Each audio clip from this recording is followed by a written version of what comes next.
Bonjour tout le monde, bienvenue, c'est le grand débat du web, comme chaque vendredi. Et puis ensuite, vous le faites vivre tout au long de la semaine par vos partages et vos hashtags LGDW.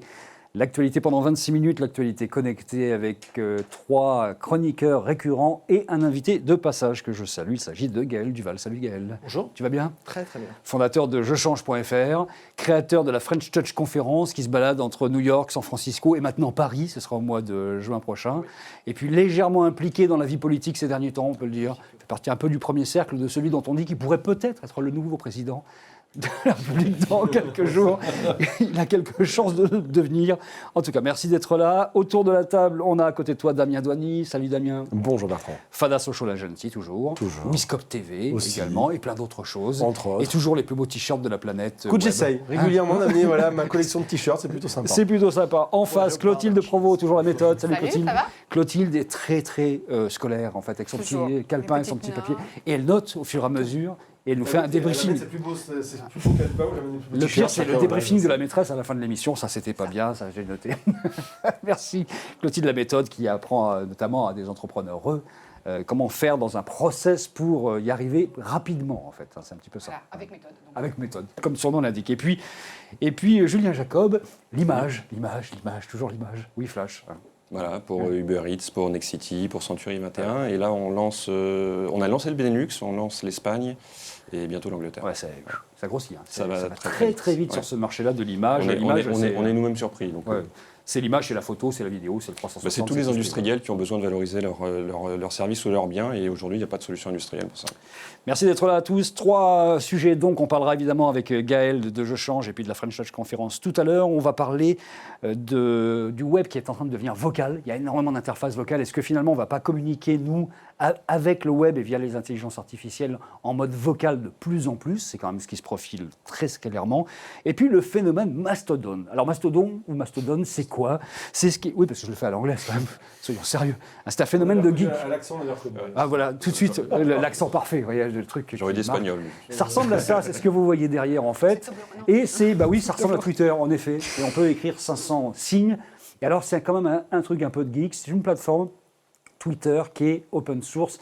Et comme on a un spécialiste des réseaux sociaux, de tout ce qui est social, de tout ce qui a une âme sociale, on va dire, Damien Douany, fais-nous le pitch de Mastodon en 2 secondes.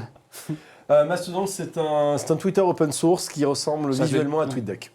Absolument, c'est qu'en fait on a plusieurs colonnes dans lesquelles il y a pas mal de choses qui se passent. C'est ça, on a plusieurs colonnes et on a plusieurs, donc on peut suivre des discussions qu'il y a avec différentes personnes, on voit ses propres publications.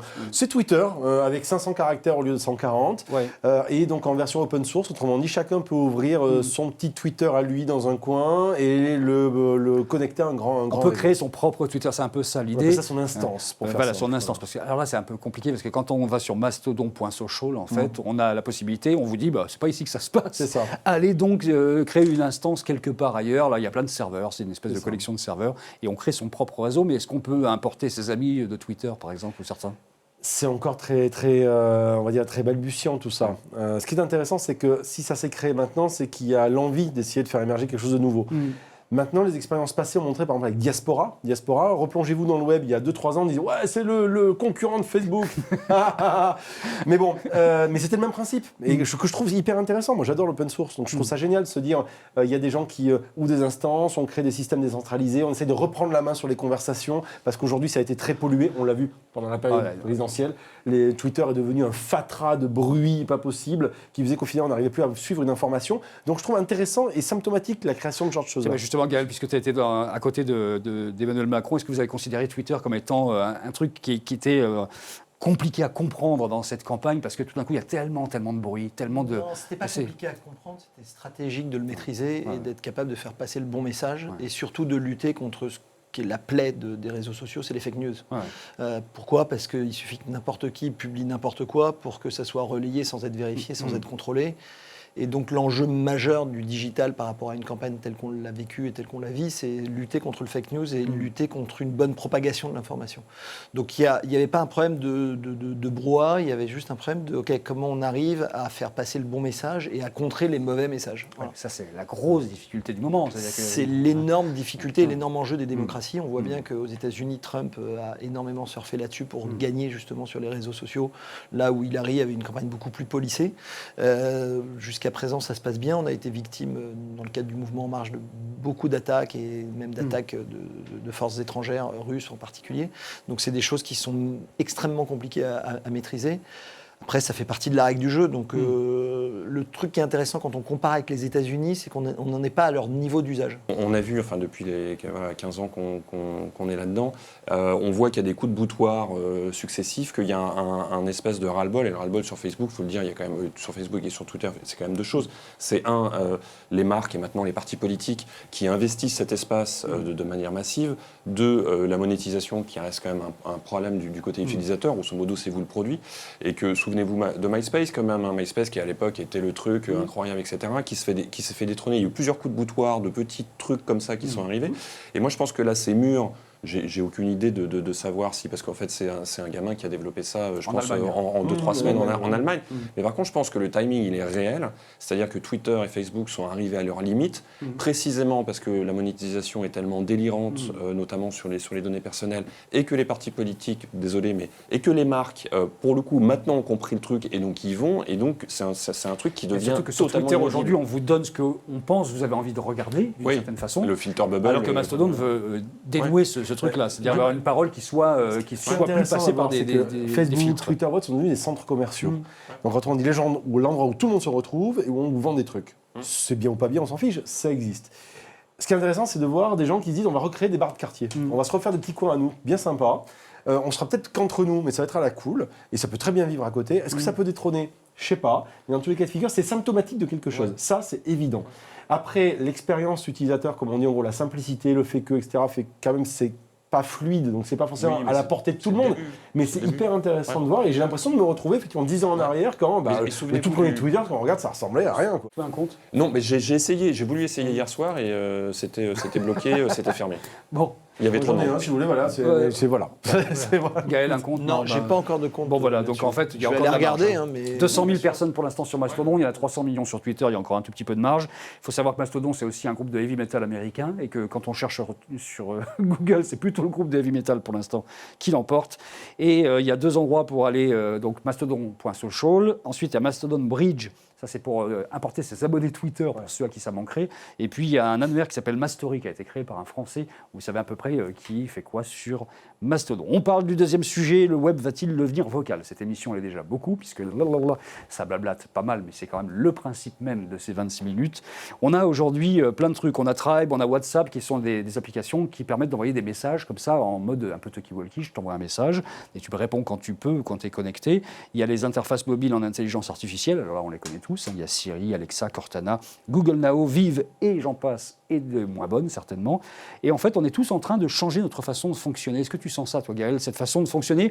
Ou plutôt que d'envoyer un SMS, plutôt que d'envoyer un mail, on envoie un petit message comme ça que la personne écoutera quand elle voudra. Et ça, c'est WhatsApp dans le monde, ça fait un carton, ça, par exemple. Non seulement on le voit, mais pour le coup, sur Je Change, quand j'ai créé Je Change, j'étais assez précurseur de ça, parce que nous, notre modèle, c'est du web vers la voix. Parce qu'en fait, on prend des gens qui ont un problème et qui ont envie de changer de facture, d'énergie, de télécom, en gros, de se débarrasser de tous les problèmes chiants d'administratifs et autres, et on les renvoie vers un plateau téléphonique et maintenant de l'intelligence artificielle pour le traiter avec de la voix.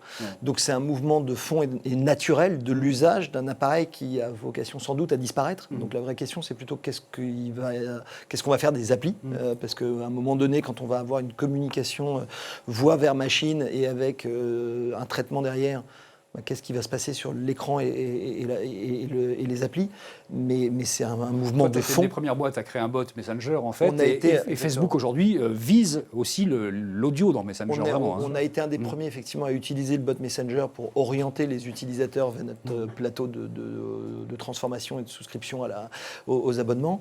Et c'est un mouvement de fond qui existe parce que et Google et Facebook ont tous annoncé qu'ils veulent devenir l'assistant personnel de la vie quotidienne.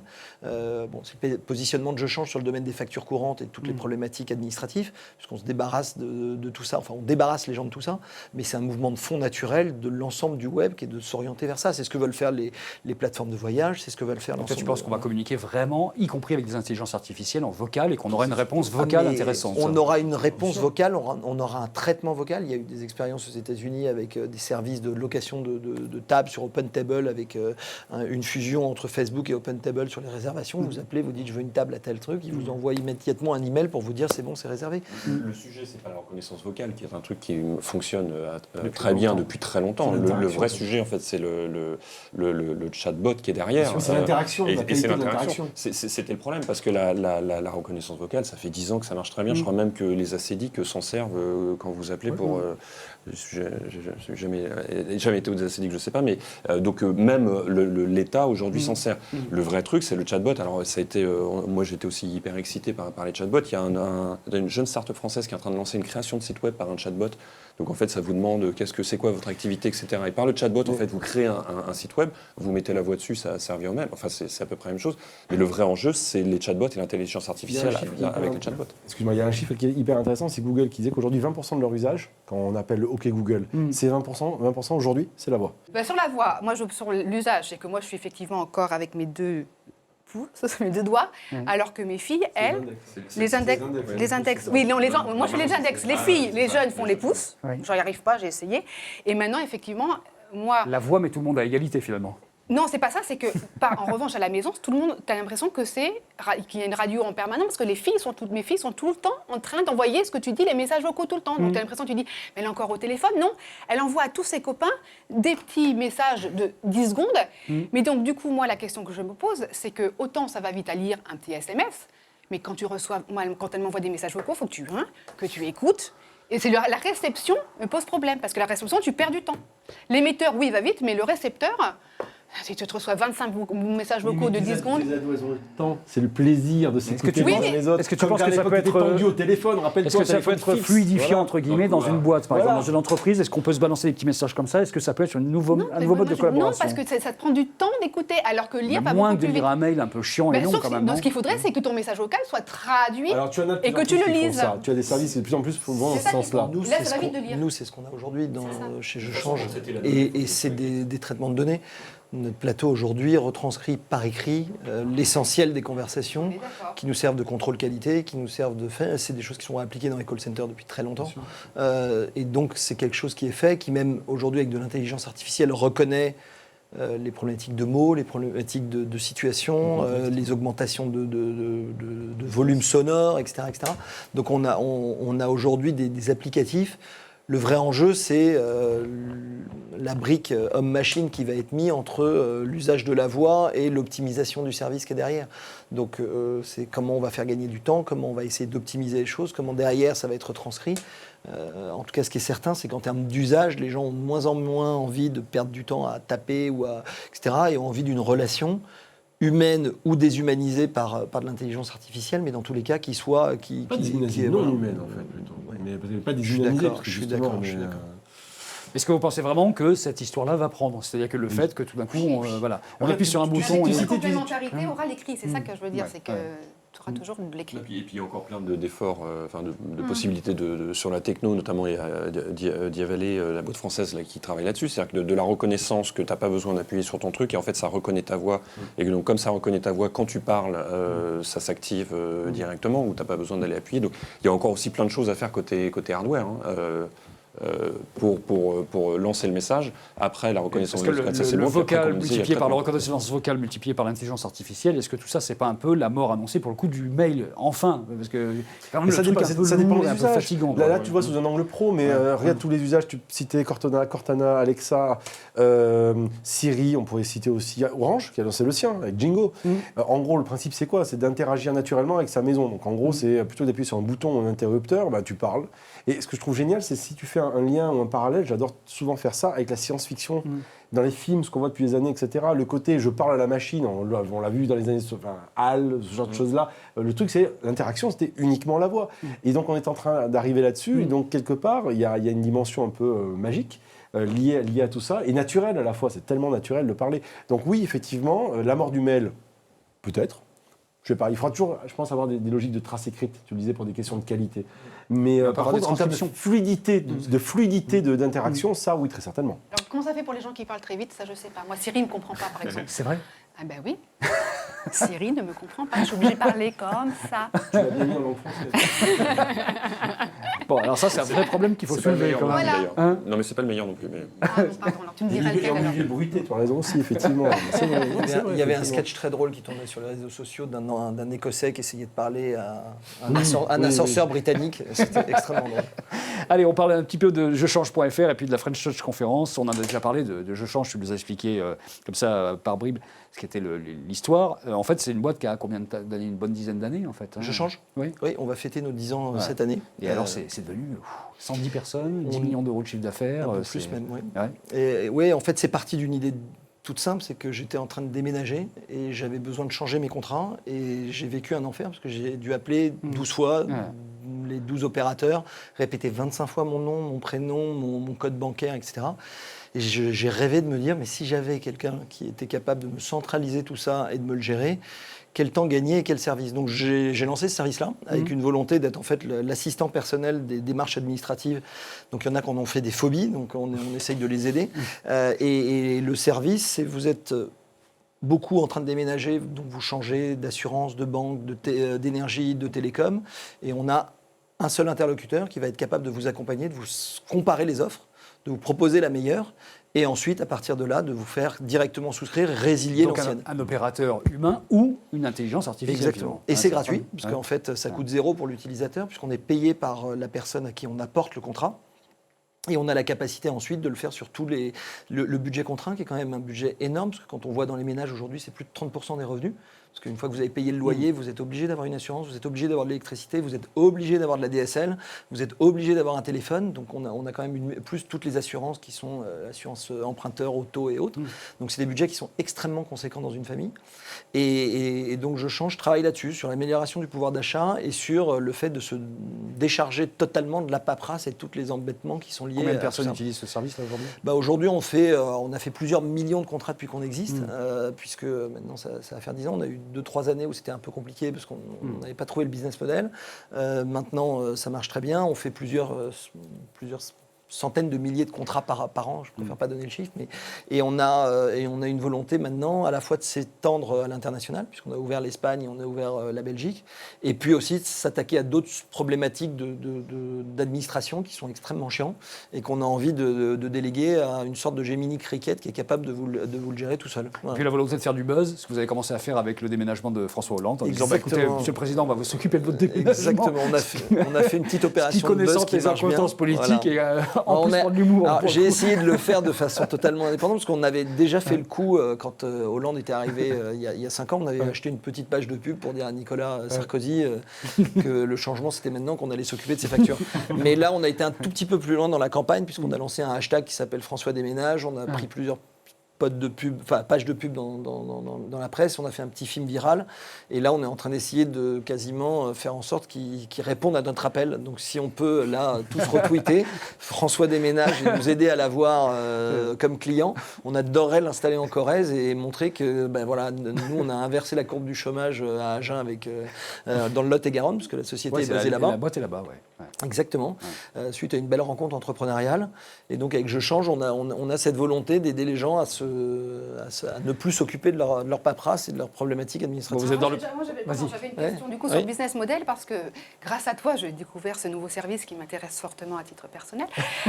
Et je me disais ce matin, du coup, si c'est gratuit, ok, vous faites rémunérer par les opérateurs, Oui. quel est votre niveau de neutralité pour Alors, pousser une offre? Toutes. La première, c'est qu'on est exhaustif. Donc que vous alliez à droite ou à gauche, Ça vous en... ça ne nous D'accord. intéresse pas. Ensuite, aujourd'hui, les coûts d'acquisition des clients sont quasiment identiques. C'est-à-dire que le marché est un marché extrêmement compétitif. Orange, SFR, Bouygues Télécom dans la téléphonie payent à peu près le même prix à un nouveau client, en tout cas sur une année.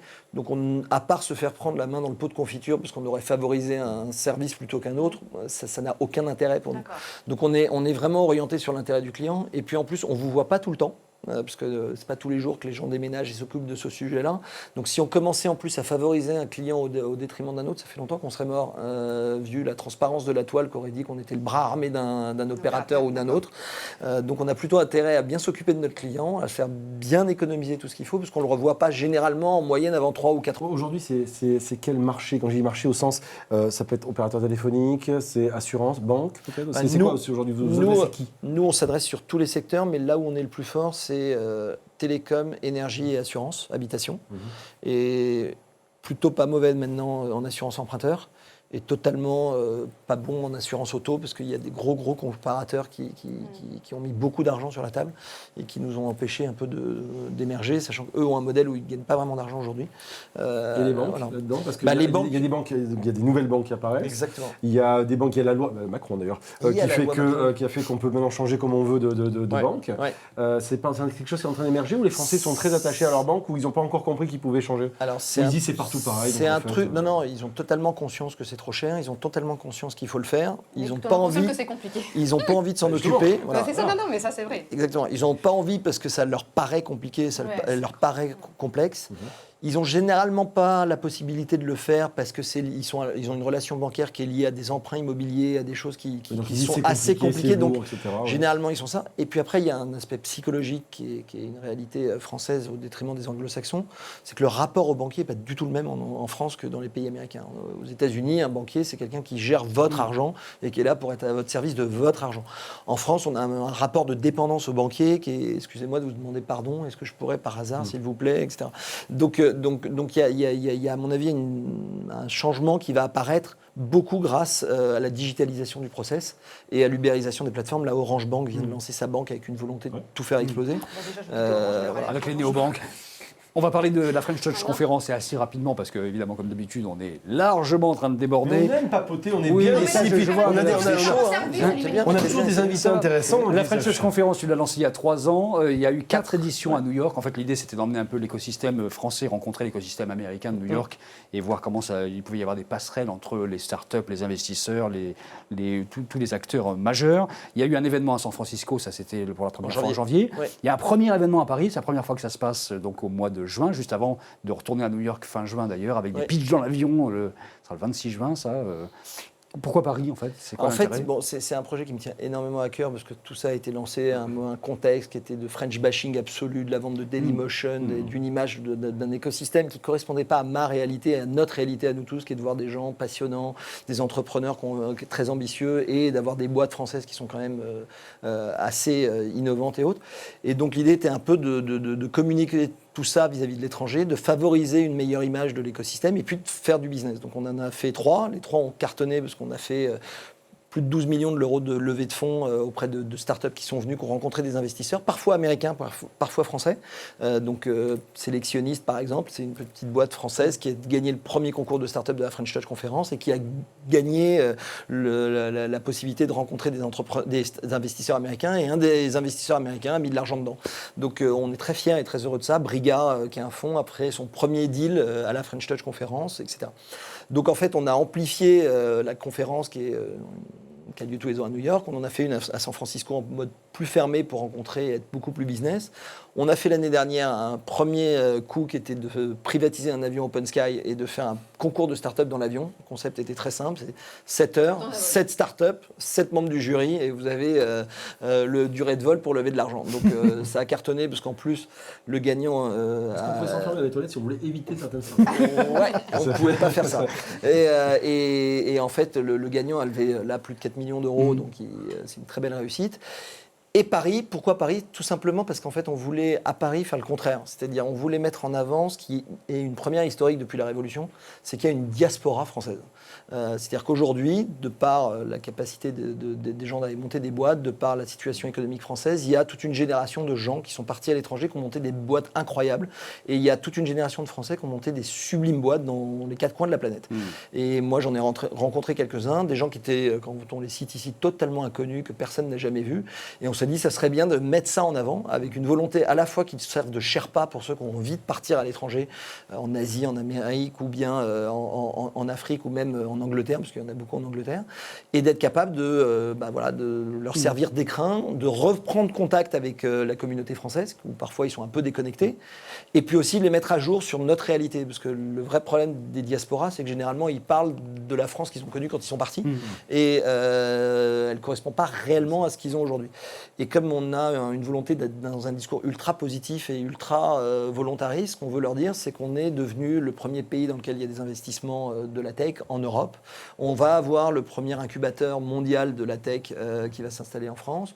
On a changé des lois fiscales et sociales qui font qu'on n'est plus un pays trop pénalisé sur le sujet. On a fait un énorme boulot pour monter des boîtes, et c'est plus vrai que monter une boîte, ça prend 3 semaines et que c'est compliqué, etc., etc.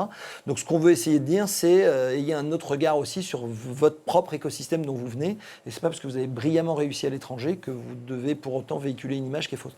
Et ce qu'on veut, c'est qu'ils servent de Sherpa, c'est-à-dire que ceux qui ont envie de s'attaquer ces marchés-là les prennent comme des grands frères et les aident à se développer. Bon, ben, un petit coucou, j'en profite avec le sujet pour faire un petit coucou à ceux avec lesquels j'étais à Sao Paulo il y a quelques jours. En fait, les entrepreneurs là-bas qui ont monté des boîtes, Fabien Mendes, Logi par exemple, énorme, c'est un truc incroyable qui disrupte vraiment le dernier kilomètre sur le marché brésilien par exemple.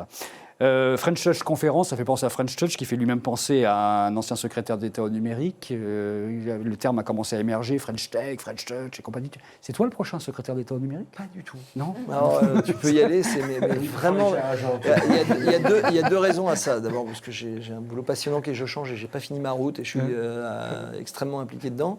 La deuxième, c'est que c'est un métier que de s'impliquer dans ce genre de choses et j'ai pas du tout l'ADN. Donc, fais gaffe, faudra... pas tout de suite. C'est dans le un dur, jour, mais voilà. Merci beaucoup Gaël d'être passé nous voir. Merci beaucoup à Clotilde, à Julien et à Damien. C'était le numéro 66. N'oubliez pas de partager. LGDW pour le hashtag. À la semaine prochaine. Salut. Merci.